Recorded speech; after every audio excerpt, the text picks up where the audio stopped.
Hello दोस्तों, स्वागत है आप सभी का आपके अपने चैनल एडी इंस्टीट्यूट पर। दोस्तों, आज हम सैयद एवं लोदी वंश से संबंधित कुछ महत्वपूर्ण प्रश्नों को यहाँ पर डिस्कस करेंगे। तो चलिए शुरुआत करते हैं आज की इस क्लास को पहले क्वेश्चन के साथ में। पहला क्वेश्चन है, तैमूर के आक्रमण के बाद भारत में किस वंश का राज स्थापित हुआ था? ओके, तो क्वेश्चन को आप थोड़ा ध्यान से देखिए फिर से। Rule of which dynasty was establish in India at the time of Timur. तो तैमूर ने जब आक्रमण किया तो उसके बाद में वो खिज्र खां को यहाँ पर छोड़कर गए थे, खिज्र खां को। ओके, और वो किस डायनेस्टी से आते थे? सैयद डायनेस्टी से। तो आंसर हो जाएगा इसका बी ऑप्शन। तो बी ऑप्शन को हम यहाँ पर टिक करेंगे।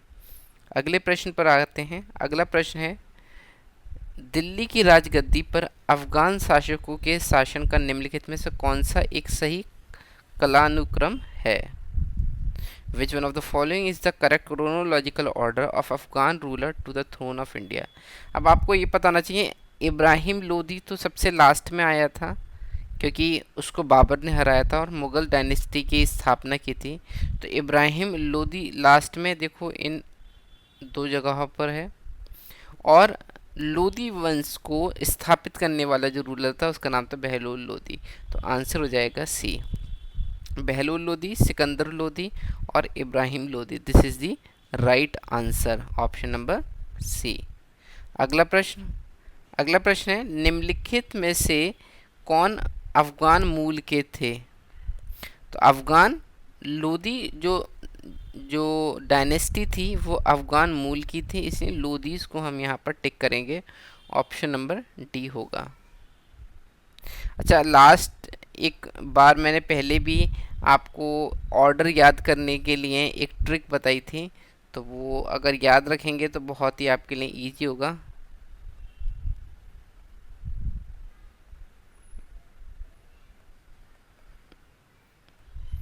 जिससे आप सारे के सारे जो राजवंश हैं उनको एक क्रम में याद रख पाएंगे। S stand for slave, slave dynasty. Okay, गुलाम वंश। K stand for Khilji, Khilji. फिर तलवार स्टैंड फॉर तुगलक। उसके बाद स्टूडेंट सैयद एंड लोदीज।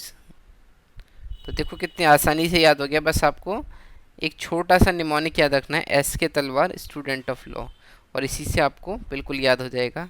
चलिए अगले प्रश्न पर आते हैं। अगला प्रश्न है, किस मध्यकालीन शासक ने उद्घोष किया था कि वो राजत्व ही बंधुत्व है तथा बंधुत्व ही राजत्व है? ओके, सो वो जो शख्स जो इस चीज़ को उद्घोष करता है वो लोदी वंश का शासक होता है जिसका नाम होता है बहलोल लोदी। तो आंसर हो जाएगा इसका डी।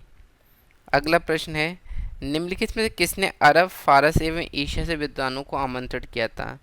तो विद्वानों को आमंत्रित करने वाला शख्स खुद विद्वान होगा। और अगर हम देखें तो लोदी डायनेस्टी में सिकंदर लोदी ही सबसे ज़्यादा विद्वान थे, और इनफैक्ट वो खुद भी हम बोल सकते एक राइटर थे और बुक्स को लिखा करते थे। तो इसलिए इसका जो सही आंसर होगा वो होगा सिकंदर लोदी। ओके, अभी हमने इसके बारे में डिस्कस कर ही रहे थे, तो ये क्वेश्चन आपके सामने है। निम्नलिखित में से किसने गुलरुखी उपनाम से अपनी कविताओं की रचना की? तो कविताओं को लिखने का, जो पोम्स होती हैं उनको लिखने का जो शौक था वो किसको था? सिकंदर लोदी को। तो सिकंदर लोदी महानतम शासकों में से एक थे। जो लोदी डायनेस्टी के जो महानतम शासक हुए उनमें सबसे महानतम शासक जिसको माना जाता है वो सिकंदर लोदी ही थे, और इन्होंने बहुत सारे रिफॉर्म्स किए, जैसे गजे सिकंदरी लेकर आए, ओके, जैसे इन्होंने खादानों पर से टैक्स को हटा दिया था। ओके, तो बहुत ही विद्वान और उदार किस्म के ये राजा थे। अगला प्रश्न है, आगरा शहर की स्थापना किसने की?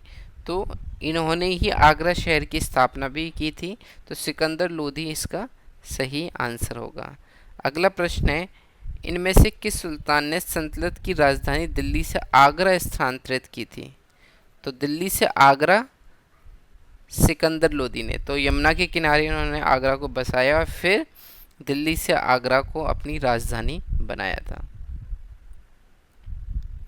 अगला प्रश्न है, किस मध्ययुगीन सुल्तान को आगरा शहर की नींव डालने एवं उसे सल्तनत की राजधानी बनाने का श्रेय दिया जाता है? तो वो है सिकंदर लोदी।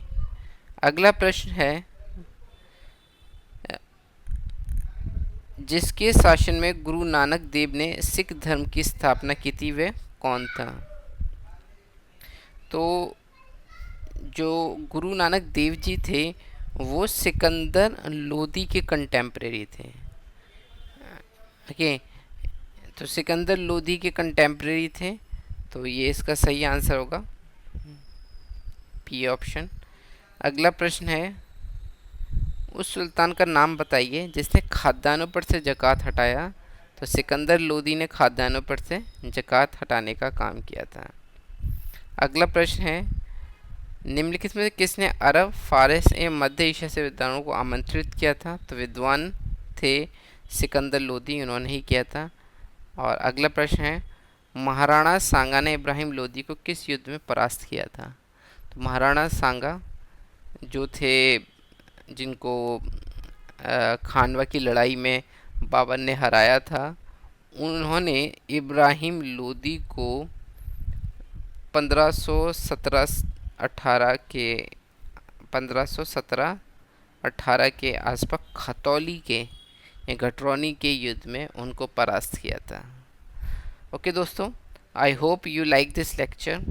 अगर ऐसे ही और लेक्चर्स को प्राप्त करना चाहते हैं तो आप हमारे चैनल से जुड़े रहिए। इस चैनल को अपने दोस्तों के साथ में शेयर कीजिए, इस वीडियो को शेयर कीजिए, हमारे चैनल को सब्सक्राइब कीजिए और अपने सुझावों के लिए कमेंट्स में ज़रूर बताइए कैसा लगा आपको लेक्चर। हमसे जुड़े रहने के लिए बहुत बहुत धन्यवाद। अगले लेक्चर में फिर मिलेंगे। Okay, thank you.